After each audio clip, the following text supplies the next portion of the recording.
Wow, where do I begin? I have had one of the most unbelievable, exciting, invigorating, humbling, cool, adventurous, serendipitous, holy crap, weekends that I've had in such a long time. And I wanted to get on this video. I'm like, man, I have so much to share. I have so much excitement. I have so much impact. Oh my gosh, I want to put this out there. How do I do it? And I didn't know where to start because it was like learning so much valuable lessons in such a short period of time in my life. And I just figured that the best way to do that, the best way to just go about doing it was to just tell a story about what has been unfolding in my life that is so cool and interesting and powerful and meaningful because it means so much to what it means for you in your life.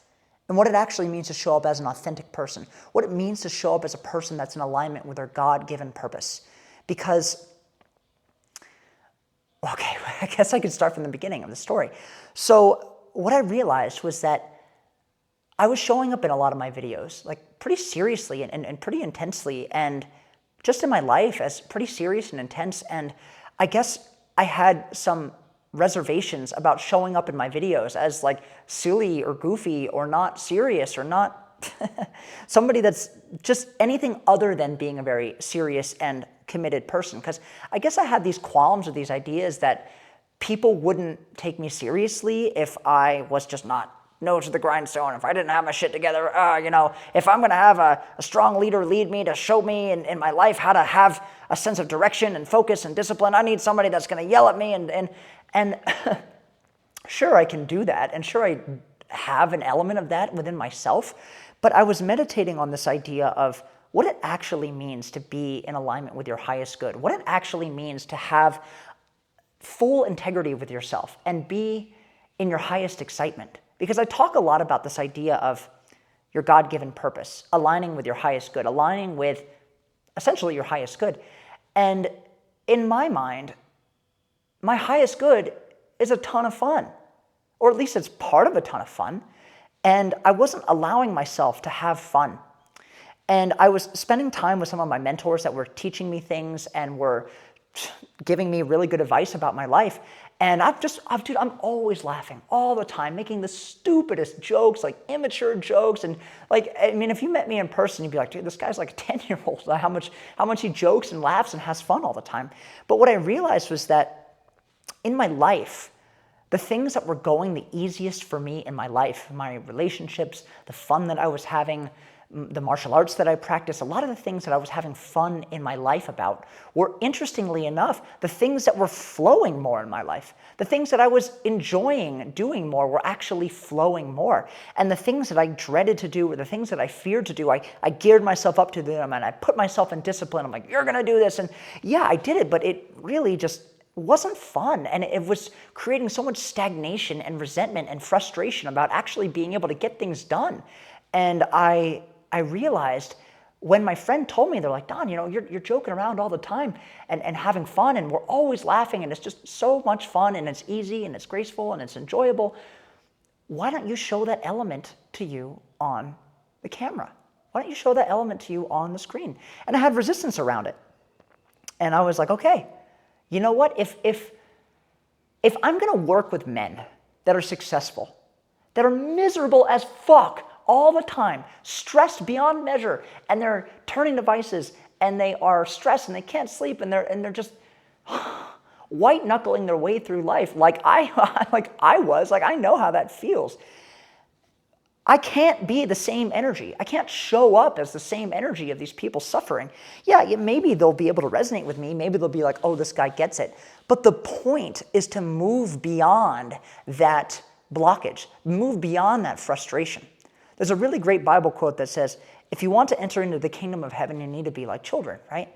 Well, what's a child doing? They're laughing all the time. They're having fun all the time. They're cracking stupid jokes all the time. And every single time in my life where I've had the most fun, where I've made the most abundance, where I've made the most progress in my life, was when I was having a damn good time.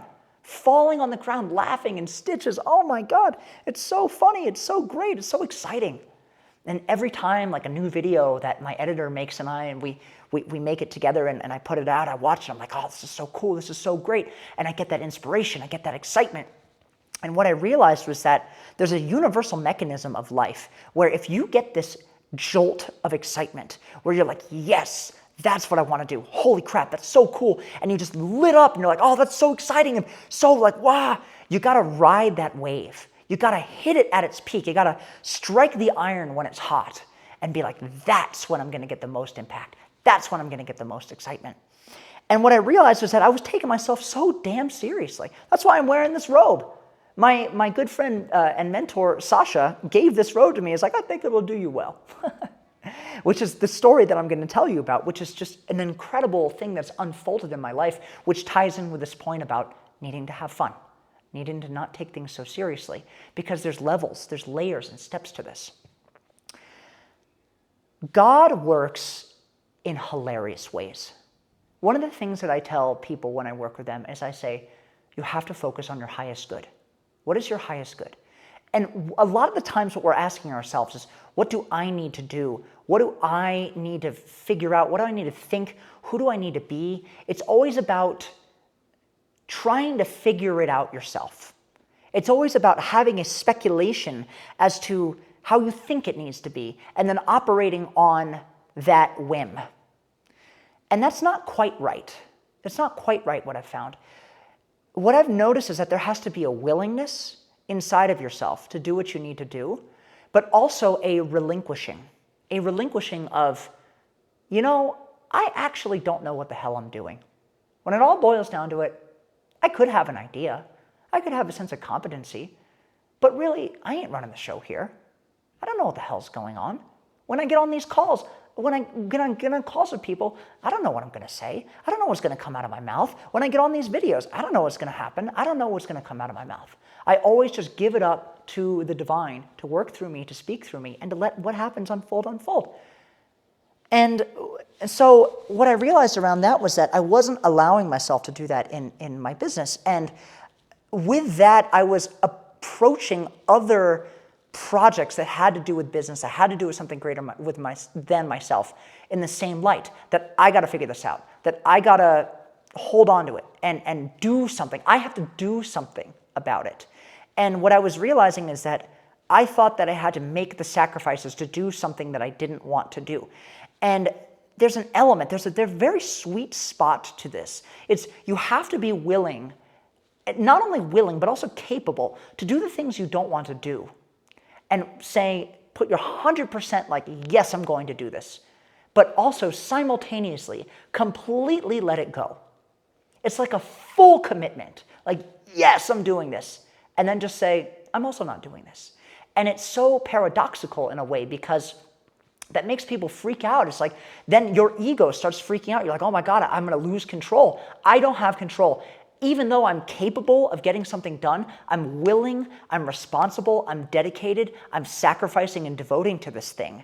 There's this relinquishing of holding on to it, which creates this fear of, oh my God, I'm truly not doing anything. I'm truly not holding on. And you're like, what do I do? And it creates this weird, like, incredible momentum that goes so fast that you couldn't even hold on to it, that it just flashes like an explosion in front of your face, that it's so fast and so exciting and so powerful that you don't even have time to grasp what's unfolding in front of you because the momentum is so strong. It's like a train just blowing through that you don't even have time to hold on to what's passing through you, to what's going by you. Because when you're totally aligned with exactly what you're supposed to be doing, it's going to move so fast. It's going to be so easy. It's going to be so fun that you'll blink and then the next big thing will unfold in front of you.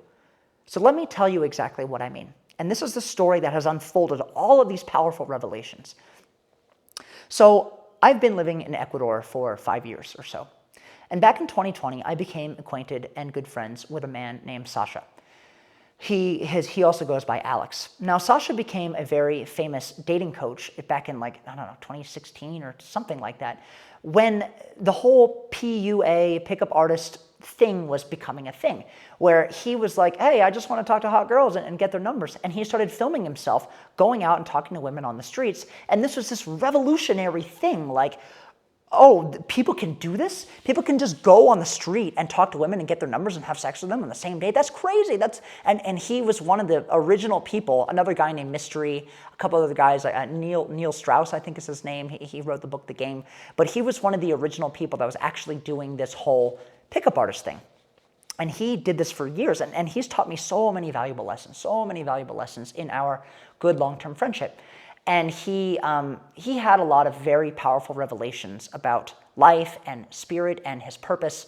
And he just had these total spiritual ego deaths. And he eventually realized that after he made all this money in crypto and all this money and working with men and helping them find relationships and helping them find self-confidence and get married, which is great, he realized, he's like, wow, you know, my life isn't about just going around and trying to bang a bunch of hot women because I feel empty inside and because I truly just want to be loved by somebody that actually cares about me and really want to be in full integrity with myself and who I am. And after having a lot of these very, very powerful spiritual revelations, he completely shifted his branding and now has just been focusing on teaching people about love and oneness and connection and God and why you're here and your purpose. Sort of what I'm doing with my work. And that's why I think we resonated so much with when we first met each other. So around 4 or 5 years ago, we got connected at a restaurant. And this was just when COVID was about to happen. And I don't know how you swing on the COVID narrative. I think the whole thing has been a sham and a shill and a bullshit. And you know, if you get turned off by that, you know, that's on you. Then you're probably not watching the right content, because I'm very much about like, think outside of the system, think outside of the box. This is all a lie. Like, wake up to the truth about who you are, live within full integrity. The truth is out there. Embody yourself to the highest good that you can. And when you start doing that, you start to realize that your whole world is a lie around you. But that's a different story for a different day. Anyway, so what we started to do was we started to make music videos about comedy trolling the narrative of what was going on in the news. Like, everybody knows this is bullshit, or a lot of people know this is bullshit, and this is not true, and this is really not what's supposed to be happening in the world. We're actually supposed to be waking up. We're actually supposed to be having the true revelation of who we are on this earth. And so we started making these music videos together, and it was so much fun. It was so funny. Oh my God, we had such a great time. So after that, Sasha's from Vancouver, Canada, and he decided to go back to British Columbia, where he was protesting the mandatory you-know-whats and the mandatory you-know-whats. And so he was part of the whole freedom movement. He was getting involved with organizing these protests and everything. And so this is a crazy story. So I'm glad you guys are sticking around, because, man, it's an incredible story, really. And so what happened was he was driving around, and as a way of, he's a comedian, so he takes this humorous events and situations. He's not like this angry protester, like activist. He just makes jokes out of it, and he just trolls and jokes around and makes comedy and makes people laugh and makes funny videos. And so he was just going around, and he was videotaping himself in a car with a megaphone. He was like, trust the government. There's definitely not a psychological operation going on. Keep wearing those masks. You're doing great. And all those, and just completely trolling people in Vancouver. And so out of the blue, this guy, he was an Asian man, and that's an important detail a little later. He was an Asian man, and he just freaks out, and he comes over, and he's got this bike, and he just starts smashing his bike on Sasha's car, and he's yelling at him. He's like, fuck you, you're a terrible person, ah.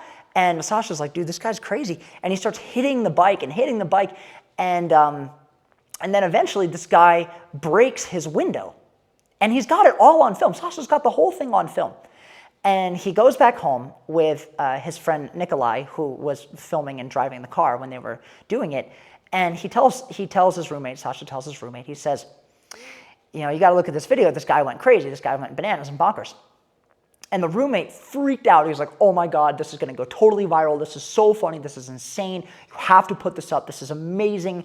And so he just messaged everybody. He was like, dude, this video is so crazy. This guy's freaking out with the bikes. And he just messaged all these news outlets all throughout Canada.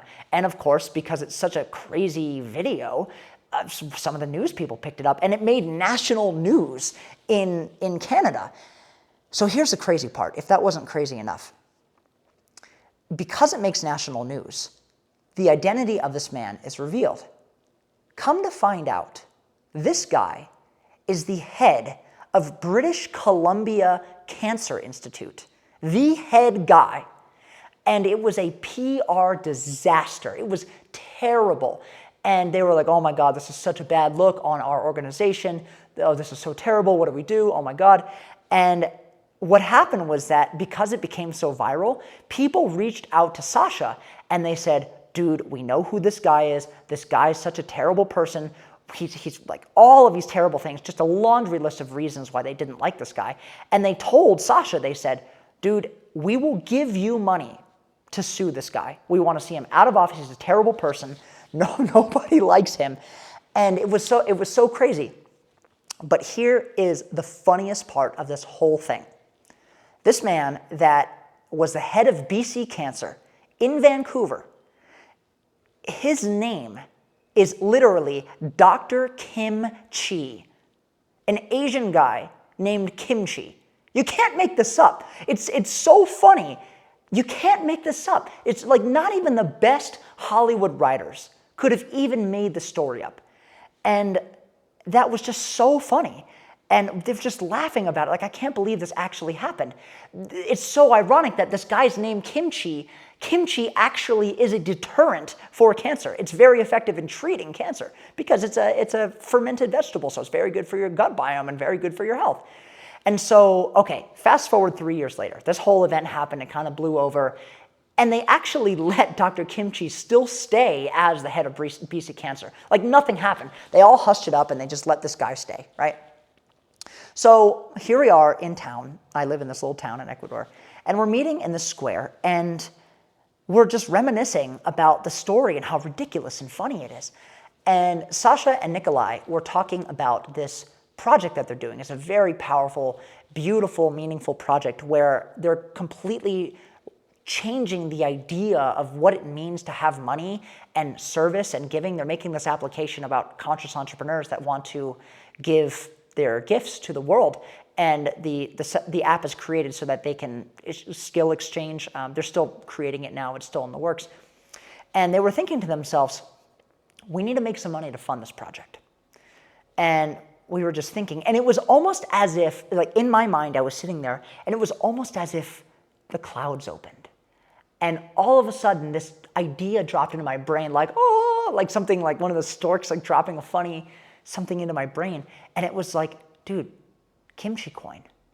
Dr. Kimchi coin. Let's make a meme coin and take that same video that went super viral and make a really funny song behind it and make it like catchy and like, like fuck you with a bike and everything.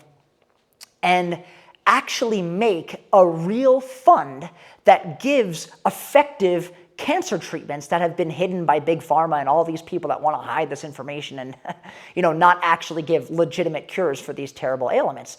Let's just troll the hell out of the CDC, troll the hell out of all these people while making money and making fun of this dude. Like, how exciting would that be? How funny and how fun would that be? And we just talked about it for days. We were laughing. We were making these memes about this Asian guy with a cabbage face smashing his bike into a van. Oh my God, it was so funny. And then we talked about the project with some people about, oh, Dr. Kimchi coin, that's hilarious. Let me give you some money for the pre-sale of the coin. And so Alex, or Sasha, he also goes by Alex, Sasha was a little bit hesitant. He was like, I don't know if we should launch this project. I don't know if this is actually in our highest good. And the reason being is that he was actually very much motivated about the other project that he was doing. But we launched the coin anyway. And we kind of put our identity away from it. We didn't actually tell people that, this is actually the people that were behind the project. And so Sasha was like, oh, this viral video happened 3 or 4 years ago, and some guy made this meme coin. And what was so interesting about it was that Sasha contacted a lot of people that he was originally connected with in the freedom movement in Canada. And he contacted them, and they were like, you know what's so interesting? I'm just released an article, one of the people from this company called Rebel News, which gives this alternative media. We were contacting her about this fake meme coin that we made. And she was like, it's so funny that you bring that up because I'm having another article about a similar incident that happened with Dr. Kimchi, not him smashing a bike, of course, but an incident that happened in the medical industry, and brought that video up again. And it was like everything was divine timing. And Sasha just reached out to his people, and dude, the coin went nuts, dude. The first day it was like up 250%. The second day it was up 250%. The third day it was up 150%. Now, I have never had such a huge rush of cash coming to me in my whole life. I'm like, oh my God, what's going on? We were having investors calling and people like, oh, I gotta get part of this. This is amazing. Oh my God. People were laughing. They're sharing the memes. The community's growing. It's spiking. And all of this within like 3 days. We couldn't believe how quickly these things were unfolding. But what we realized was that it was unfolding because it was fun, because it was funny, because we weren't taking it so seriously. That's getting back to the whole idea of having fun. We realized in reflection, we were like, wow, this whole project blasted off because we didn't take it so seriously, because we weren't attached to the outcome, and because we were having a lot of fun doing it. And because it was viral, and because it was funny, and because everybody could connect and relate to somebody that's been affected by cancer. Everybody's been affected by cancer in some way, shape, or form. So it had all of the perfect elements for virality. And then, just today, we started to watch the coin drop. And a lot of people were like, why, like, oh, we gotta, if we really want to make this legit, if we really want to make this like real, we gotta change the tokenomics around, you gotta pump this, you gotta do this. And it felt so off for us because we're like, we're making this about trying to get a result. We're making this about trying to make this happen by pushing, by worrying. And yeah, of course, you have to have a marketing team. You have to do it right. You have to create the tokenomics right. You have to connect with the right people. Every element has to be connected. But here's the thing. I just came up with the idea. I like telling the story. I think it's funny. Nikolai just made the coin. We just YouTubed it and tried to figure out how to do it. Sasha's just a comedian. None of us know how to do this stuff. We don't know what we're doing. None of us know what's going on. And what we realized very quickly was that this was out of our range. This was out of what we thought we needed to be doing. And what we found was that as we focused on this, you have to do this, this needs to be happening, you need to do this, you need to do that,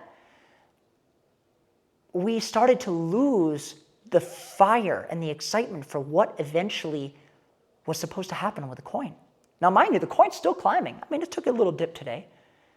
But what we realized was that if we want to be truly in alignment with our highest good, with our highest timeline, sometimes we have to let go of something that we identify so strongly with. Because we gave birth to it, because we got so excited about it, because we wanted to make it something so special and make it about me, make it about you. Oh, look at all this money that you're making. Look at all this impact you're making. Look at how funny the story is. The thing is that it's still the story. It's still the story. It's still the identity. It's still who you think you have to be. What's so special about you and what you're doing. And the interesting thing is that the whole thing from start to finish is supposed to be fun. And in my life, I've really struggled with people disappointing me and what felt like a sense of false starts. Like this project happens, someone disappoints me. This project happens, this disappoints me. And we have all the people that we need to market this team, to market the coin and make it go to the moon and everything and go super viral, which it already is. But I got off on a call with Sasha today, and he said, Don, I'm not the kimchi guy. I'm here to wake people up to love and consciousness. This is a beautiful idea that I gave birth to that had, sure, yeah, a little element of greed to it, but we knew it was funny, we knew it had potential, and it took off like wildfire.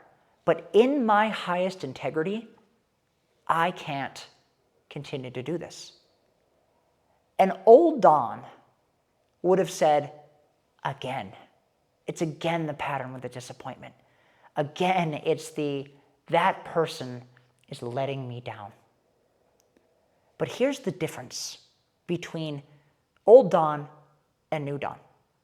And this is the revelation that I've been having recently that I wanted to share with you.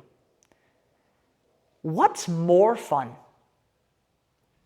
You trying to figure out all of this shit that you don't know what you're talking about. You don't know what you're doing. And it's boring, and it's stressful, and it's frustrating, and it's making you angry, and it's not really enjoyable, and there's like weight and pressure and stress around you. This needs to happen. You need to do this. Oh, if you want to make this legit, it becomes heavy. It becomes energetically heavy. And it's almost as if you're like eating a really, really, really heavy meal. And you just feel lethargic, and you feel tired, and you feel blocked, and you feel lazy, like, oh, I don't want to do this. Oh, it's just not moving. Oh, there's lethargy. Oh, all of this stuff. But, old Don was like, you know what? Deal with it. Be a man, make it happen. That's how I used to deal with things. That's how I kind of recently have been dealing with things. Is life's hard, you're going to have to do it anyway. And I've accepted and embraced that sometimes there's honor in struggling as a man. And there's nothing wrong with that. And there's dignity in struggling and suffering towards a meaningful cause. But today, I realized that there is somebody out there that if you think and you know deep down inside that this project or this business or whatever you're doing is aligned highly enough with your highest good, but you know that you're not actually supposed to be fully seeing it all the way through, just know that there is somebody out there that is more excited than you are, that is more capable than you are, that is more willing to dedicate themselves to that powerful mission. The seed that you've planted, the seed that you've germinated, the seed that you've nurtured and babied, that there are people out there that are like, yes, I want to do this. This is powerful. This is beautiful. This is going to make money. This is going to impact the world. This is hilarious. This is fun. And what it made me realize is another level of how to operate on such a higher level of a playing field. See, what a lot of successful people try to do is they try to be Superman. They try to be everyone for everything. They try to have control over something. They try to figure something out, even though they're not the most qualified and capable person. And they get stressed. And they think in their minds, they're like, I know that I have all these brilliant ideas. I know that I have all this brilliant insight that's going to make all this impact, that's going to be so powerful and so beautiful and so exciting. But I just can't stretch myself that thin. So what do I need to do? I need to cultivate this project as exciting and fun and authentic and real and relatable and hilarious as possible, and build it just to the crescendo to where it's a perfect, beautiful sapling that's like, here you go, build your empire with this beautiful seed. And isn't it so much more fun to think that you could be rewarded for starting the ball rolling, and then the person that you pass it off to is the perfect vibrational, conscious match to the person that wants to continue that beautiful legacy that you started? Isn't it more fun to watch your baby grow up and reward you and nurture you and make you feel fulfilled and get somebody else excited about it because they like to do it more, rather than you needing to figure it out and being lethargic about it and being slow about it and not really know what the hell you're doing and getting frustrated and stressed? Isn't it so much more fun to reap the benefits of your hard work in the beginning and let other people reap the rewards, not only for you, but for them?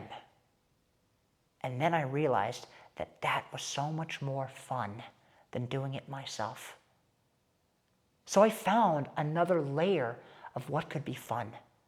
How fun could it be to be part of something so funny and so beautiful and so powerful, and to build it with your heart and your soul to give it to somebody that's going to make it even better. And what switched in my brain was, wow, now you're leveraging the joy of others. Now you're leveraging the joy of other people's gifts. You're not the one that's doing it. You've given birth to it, and now you get to see the joys of your fun be amplified through other people having fun. And that is the powerful lesson that I learned today, was that it's all about not taking yourself so seriously. It's all about not being attached to the outcome. If you're working hard and you're grinding your ass off, guess what? You're not supposed to be doing that. But I have to do this. I have so much responsibility. Hold space for the idea that there's somebody else out there that is so much more excited to do that for you. And when you get very clear at what you're doing, maybe you're really good at closing the deal. I'm not bad at it. It's not my favorite thing to do.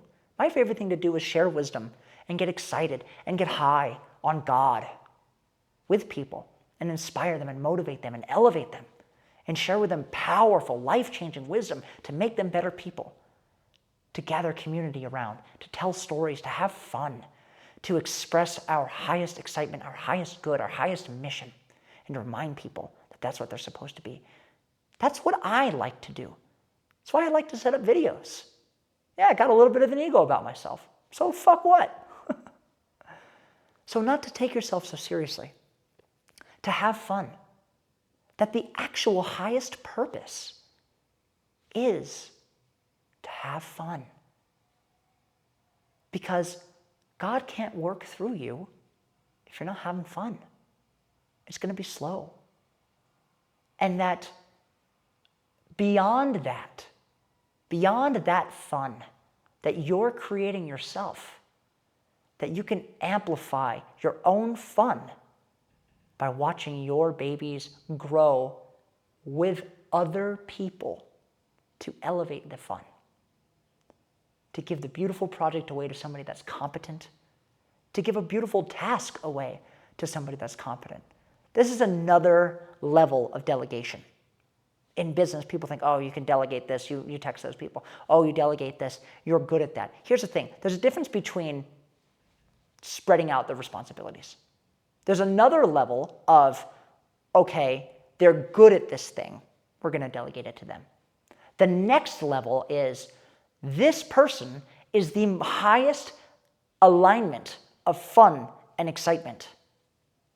And that because they're so lit up by the idea of it, that they're going to take the fun and amplify it even more than you could have even imagined, even more than you could have possibly even dreamed of. But there's a couple things that have to happen. One, you have to actually be aligned with something that you deeply feel is truly aligned with your highest good. And that could change over time. But as long as that you're doing that with an integrity, the right people are going to unfold. The next thing you have to do, that's fundamental, is allow yourself to recognize when you're not doing the thing that you feel like you should be doing. When it gets too heavy, when it gets not fun, when it gets too stressful. Then you have to ask, God, source, what do I need to receive in my life? Who do I need to receive in my life right now to make this more fun and more graceful? Rather than saying, who do I need to be to make this more fun and graceful?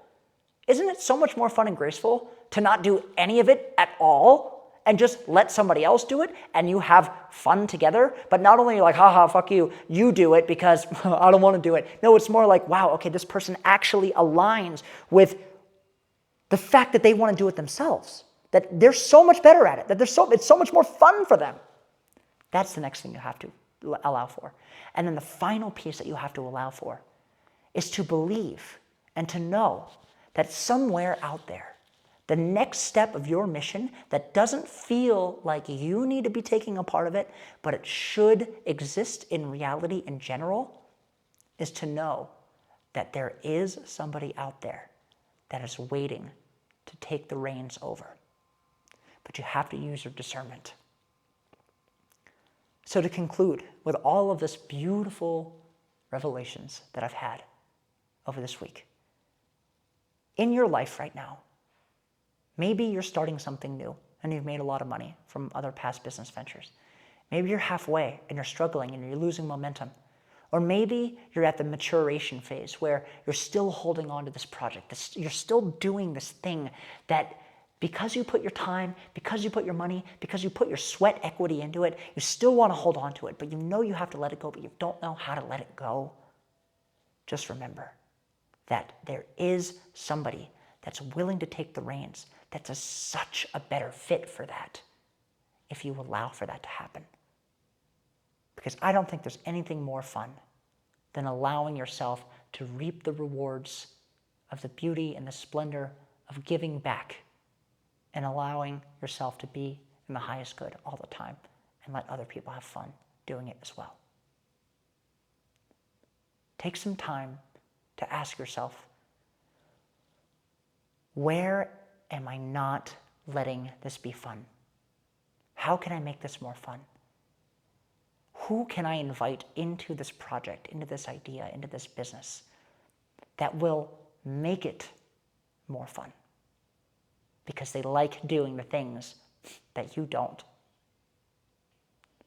That's the secret to amplifying the success of your business. So now as we wait, we're transferring over Dr. Kimchi token to the right person. And I have a feeling that it's going to be even better than I could have imagined. And if it's not, just know that there's another better thing for you. There's another better thing for me. There's another better thing for all of us. And that's the way life is. Don't take it so seriously.